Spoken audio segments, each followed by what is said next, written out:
Disclaimer. I am not a licensed therapist, counselor, or professional broadcaster. The following are stories from my life and personal experiences and are the property of me. There will be profanity, quite a fucking bit of it, so please keep that in mind along with adult themes and topics. Listener discretion is advised. I've always wanted to say that.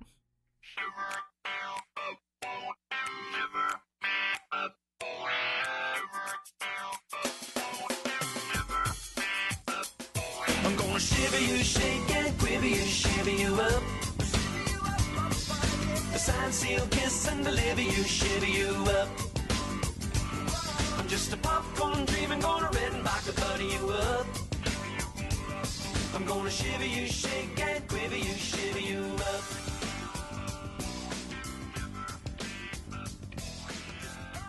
Hi, and welcome to episode number 2 of Here She Comes, Confessions of a Retired Vibrator Seller. I'm Jasmine Aziz. I want to start by thanking everyone for the overwhelming support and love from the first episode. Thank you so much. This was a massive leap of faith for me to take a chance and release my second novel via podcast as opposed to a traditional book launch. So this incredible, overwhelming, positive response is truly amazing, and I am deeply, deeply grateful for it. Thank you so much for every like, share, love, subscription, kind word, sweet note, the hugs of support, and yes, even the samosas.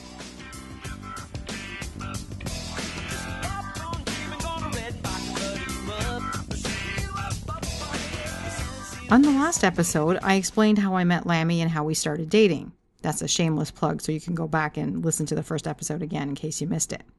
Now, you can be sure it wasn't all rose petals on the bed from the first day we met or flaming fireworks going off in the sky and all that crap.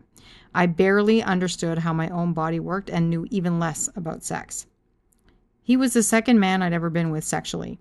I never dated anyone in high school, so when the other girls were getting swoony over boys, I was still going home for lunch every day and hanging out with my mother, and yes, I was watching the Flintstones. I say that with a great deal of pride. Boys, kissing, first base, second base, any base, they were all the farthest thing from my mind. Somewhere in the back of my unibrowed head, I believed that sex was something I was supposed to save for my husband, and even then, I was told it wasn't going to be that enjoyable. In fact, it was on that fateful trip to India when I was looking for an arranged marriage, remember that I was sitting by one of my aunts at a function, and she thought she was doing me a favor by giving me sex advice, because at that time, marriage was an imminent part of my future. Now, what she said was so horrific that I actually built it into my novel, Sex and Samosas. Here's a quick reading from the novel based on what she said to me at that function.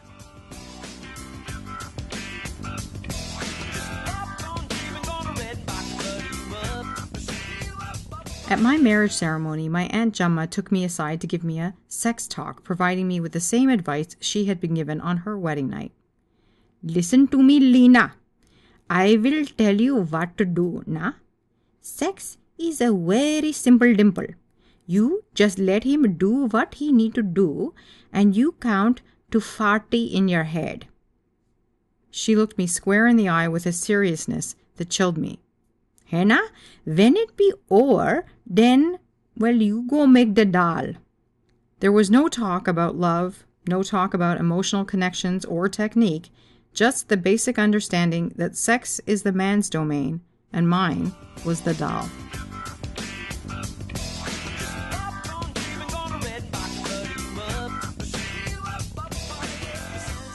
So you can imagine with that kind of advice floating around in my head, I didn't put a whole lot of stock in sex. I wasn't expecting it to be anything spectacular. And then this big muscly dude walks into my life and a dark part of my curiosity starts to peek towards the surface. It was probably only a month after dating that Lamby brought up the idea of a threesome. And I don't mean in a casual way. It was in an obsessed way, so much so that I was convinced it was the only kind of sex he had before he met me. One night, shortly after we had started dating, he said he wanted to go for a walk after dinner. I was just happy to walk hand in hand with him through my neighborhood when he starts to head towards this little forest near my house. I start to get nervous, really nervous, because in my mind, Countless episodes of Murder, She Wrote are floating through my head, and I'm convinced he's going to kill me in the woods or we're going to be attacked by hooligans hanging out among the trees. Either way, I'm not relaxed. While we're walking, more like he's walking and I'm almost running to get to the other side, he brings up the subject of a threesome for the first time. He's giving me a lecture on threesomes 101. And all I can think is that every twig snapping in the distance is Sasquatch with a knife looking to carve us up for dinner. Needless to say, I'm not listening to anything he's saying. Somewhere in that long lecture was something about how you just can't have a threesome. It has to be with the right person. It isn't something that happens spontaneously. It has to be planned, or else there's going to be many relationship issues. Blah, blah, blah. All I heard was blah, blah, blah. Twig cracking in the background. Blah, blah. There are demons in the woods. Blah, blah. Is that a dead body? Blah, blah, blah, blah, blah. When we finally emerge from the forest, happily, all in one piece, I finally ask him, so, how many threesomes have you had? And he says to me, none. Just like that, none. That made no sense to me. So, without even really thinking or caring, to be quite frank, I casually said, okay, we can do a threesome if that's what you want. He stopped, dead in his tracks. He turned and looked at me with such a serious expression that it actually caught my breath. I swear if he was a cartoon, his eyes would have turned into two giant heart-shaped orbs. He said, "Are you serious?" I didn't give it much thought. I just nodded, and then he kissed me so deeply that I swear he must have been able to taste my lungs.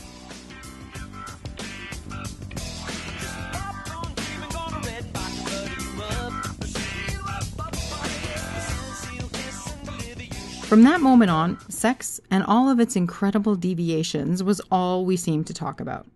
One of these discussions led to the topic of lingerie. I asked him what he liked, and I'll never forget his response. It was, "Don't worry, you'll look good in what I like." It took a month before I could pry out of him that he had a pleather fetish. Now, being the hardcore vegetarian I was at the time, I had a nice collection of sensible pleather shoes, pleather belts, and even a pleather spring jacket. But that wasn't the kind of pleather he meant. At the time of my life, I had no idea that there was a whole other world out there of rubbery, leather-looking attire. The internet wasn't such a big thing back then, and it wasn't like I was the kind of person who frequented sex stores. I knew that if I was going to make him happy, I'd have to go into a sex store and find something he'd like. So I went. The salesperson suggested I try on a few pieces to see what made me feel the sexiest. So I took her advice, and I went in the change room with a rubber French maid's costume, tube top and a matching skirt, and a baby doll with white lace around the edges. I spent most of the time in the change room trying to get out of the outfits because I don't know if you've ever tried on pleather, but once it's on, it sticks like glue. I can only imagine what the salesperson thought of the grunts that were coming out of my change room, combined with the squishing and farting sounds the pleather was making. Very embarrassing. The baby doll seemed like it would be a winner, but once I got it on and surveyed myself in the mirror, I looked more like an overstuffed tube of toothpaste than a sex kitten. I squeezed the outfit off me and I left the store without purchasing anything. I was completely mortified by how ridiculous I looked in pleather. I took this experience and I used it in my novel Sex and Samosas. In the following scene, my character Lena recalls her own anxiety-fueled experience buying lingerie, something that I think a lot of women can relate to. The scene involves her paternal grandmother, also known in my culture as her daddy.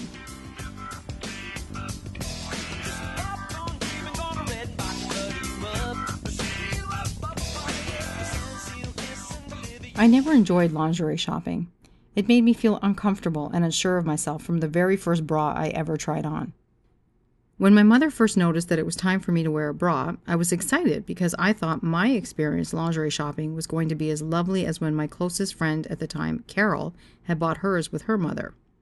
They turned the whole experience into a special day, going for tea, shopping for shoes, and buying lingerie like grown-up ladies. Carol was so proud of herself that she showed her fancy white cotton bra to all the girls in the washroom and regaled us with stories of how her mother called her a little lady and that they would be shopping for makeup and other special big girl items in no time. I ran home and excitedly told my mother that we should go for tea and buy my first bra, since that's what Carol and her mother did. My mother winced, shook her hands at the sky, and gave me $20, telling me to buy whatever Carol had bought. I was too embarrassed to ask Carol outright for any advice and avoided making the purchase, clutching my $20 until the edges were frayed, the center was torn, and it was a wrinkled mess. After a very painful gym class, I realized I had no choice but to go shopping. I knew my mother wouldn't go with me, so I asked my grandmother. "We will buy you the best training bra there is," my daddy said as we trolled the discount bins in the local mall. She managed to find a white cotton bra with a Velcro clasp in front that she told me to try on in the fitting room. I was uncomfortable and horrified when she lifted her weathered old hands to my breasts and squeezed them tightly to see if they would come out of the brassiere. "Nothing like a bra that doesn't keep them locked in place. It can be very embarrassing for you, my darling Linu." Having my elderly grandmother feel me up in the change room of the discount store wasn't all that wonderful either. "I think this one will do," I said, wanting to get the experience over with as soon as possible. "Just like all the other girls now, nah?" my daddy said with a smile, her front teeth missing, her old skin rising up in lines around her mouth. "Carol's had a small pink flower on it, but this one will do." We paid for the bra. Instead of going out for tea, my daddy took me to her house and made me chai and fresh samosas. While I cleaned up the kitchen, she emerged from her bedroom with my bra in hand, out of its box and dangling from her arthritic fingers. "What is that?" I asked, spying something on the front flap of Velcro. "Just like all the other girls," she said with a smile, lifting the bra up for me to see. She had crocheted a tiny pink and white flower to the front of the fabric and stitched it in place over the closure. I was immensely proud of my new lingerie, until one of the girls in the locker room spread the rumor that my family was so poor I couldn't afford a real bra like everyone else, so I had to make one for myself. My patchwork bra became a greater source of mockery, as within weeks all of the other girls had upgraded their cotton bras for lacy ones with wire. I was too embarrassed to ask my daddy to go shopping with me again, so I turned changing my clothes in the locker room into an art, managing to hide from everyone and emerge fully clothed when it was time to take the field for class. I didn't give my lingerie another thought until I started dating Jonathan. I rationalized that it was my first real relationship and worthy of an investment in some sort of sexy undergarment that might come close to what I had seen the other girls in the dorm wearing. I found what I thought was the sexiest pair of lace panties I had ever seen for less than a quarter of what I paid for my first bra. They were a full panty of black lace with a red bow at the front. I wore them to class one day, anticipating with excitement the look on Jonathan's face when he saw me in them. As I sat in class, the lace dug into my skin and began to irritate the tender flesh between my legs and on my thighs. I started to subtly scratch at it at first and then itch it more aggressively until the professor noticed me vigorously rubbing myself between my legs and evicted me from the class for the rest of the lecture.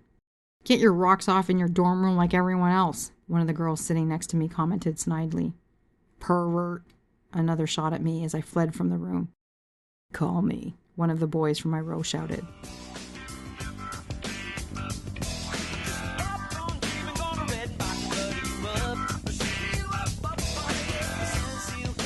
Months of just talking and talking and talking about sex toys, lingerie, and threesomes, but not acting on any of the discussions, left me frustrated and questioning why things weren't moving forward. Was it me? Was my inexperience scaring him off or turning him off? Now, it wasn't like I had never used a sex toy before I met him. I did have some experience in this department already. Not long after my first short-lived relationship had ended, my mother and I were watching a television show that made a joke about owning a vibrator. I made an offhanded comment lamenting that a vibrator was probably the closest I was ever going to have to being intimate again. That's when my mother asked me if I wanted to buy one for myself. I can have those kinds of discussions with my mother. She's like that. But that doesn't mean that I was comfortable having this discussion, so I changed the subject.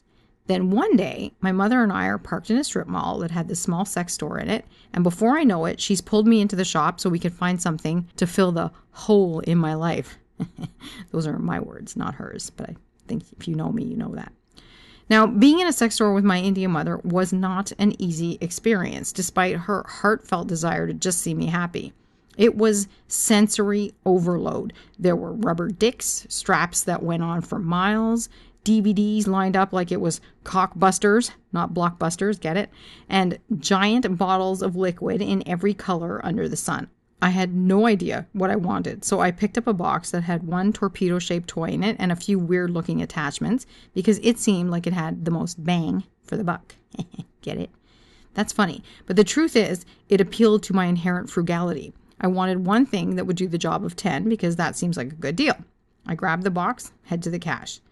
As I'm getting ready to pay and trying to get out of the store as quickly as possible, my mother, used to a lifetime of sales and from a culture of bargaining, asked if we could get a discount on the dildos if we buy more than one.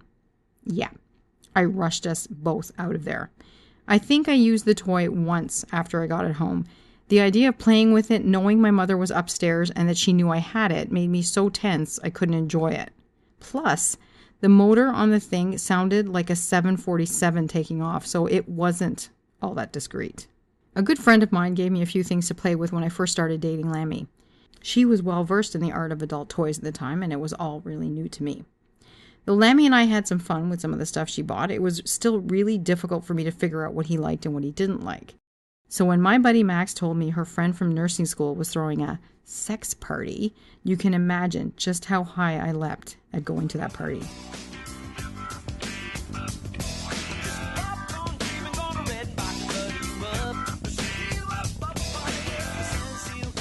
We arrived late, so we missed the spiel about how the company worked and the sales afterwards. We walked in right after the name tags had been made and halfway through what was supposed to be a fun quiz to lighten the mood, but it felt more like a pop quiz in biology. The woman running the presentation had her hair severely tied back. She was wearing a lab coat with a gold pin, and she really didn't appreciate any of my feeble attempts to lighten the mood and the jokes I was making. I even lamented to my friend, I thought this was supposed to be fun. I'm not having any fun. Once the consultant was done, she packed up a few things and disappeared to the upstairs bedroom. That's when 5 women I had never met before in my life came up to me and asked me random questions about sex. After the third one, I began to wonder why they were asking me questions. I was there looking for answers myself. It got to the point where my buddy Max asked me, "Do you know these women?" And I'm like, "No, you know you're the only person I know here." After the last woman asked me a question about lubricants, I decide it's time to leave. And again, I didn't buy anything. It wasn't until after a friend of mine, let's call her Mona, asked me how things were going with my new boyfriend that the thought of selling the toys actually occurred to me. I was bemoaning to her the fact that I was beginning to think Lamby was all talk and that he wasn't willing to really try anything new and exciting. She asked me what kind of things I wanted to try. Now, you have to understand this. I have nothing but respect and love for my beautiful friend Mona. She was an incredible person who just happened to be the most amazingly promiscuous soul I've ever known. She slept with half the city of Ottawa and probably more than half the people listening to this podcast, but I don't judge her. Never will. I love her just the way she is, and I love especially the fact that I can talk to her about anything. So when I brought up the sex party, of course, she wanted lurid details. So I tell her, it wasn't a good party. The consultant was this awful stuck-up bitch. She didn't even have vibrating butt plugs to sell. It's totally lame. I wouldn't go to one of these parties. Vibrating what now? She asks me. I honestly have never seen her eyes that big. I say, vibrating butt plugs. You know. You must know what I'm talking about. Her face registers nothing but quiet anticipation. So I go on. It goes up your bum. It vibrates. Not rocket science, Mona. Don't tell me of all the people in the world, you have never heard of this. How do you know about it? She asked me. Oh, a friend of mine. She bought it for me when I first started seeing Lamby. So far, it's been the only thing I've managed to get Lamby to try with me, and we only tried it once. I haven't been able to get him to try anything else. I've never tried anything like that. Maybe it just wasn't good. That's my Mona voice. It's pretty sexy, right? I say, oh, hell no. It was amazing. See, it went in me, and then when it was inside me, we could both feel it pulsing. It's like it fused us together, and we got to feel the vibration. It was the most incredible sensation. My brain was lit right up. At one point, we're fighting over who got to handle the remote control and the speed of the vibrator. Mona takes a deep breath and closes the distance between us, putting her hands on my shoulders. She looks me square in the eyes and says, "Sell me this toy now." And I'm like, I don't have it to sell. It's not like I go around with the thing in my butt all day. Can you buy me one? Go buy your own. And that's when she said the words that I can still hear ringing in my ears. Jasmine, I'm not comfortable going into a sex store by myself. Now, if the most promiscuous person I knew was A, convinced to try something she had never done before because of something I said, and B, was willing to pay me to go get it for her, then maybe, just maybe, I had a new sales career to consider.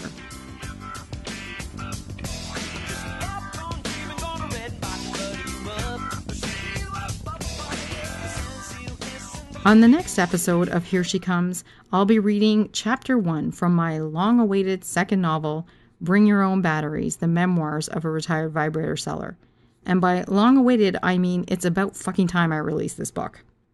Thank you so much for listening. I really appreciate it. Please feel free to reach out to me via social media. You can follow me on Instagram, Jasmine_Aziz. I'm on Twitter, @JasmineAziz, and I'm on Facebook. Or email me, jasmine@jasmineaziz.com. Until next time, remember, the best part of life is love. So be sure to open your heart to it, because here she comes. I'm just a popcorn dreaming, gonna red and vodka butter you up. I'm gonna shiver you, shake and quiver you, shiver you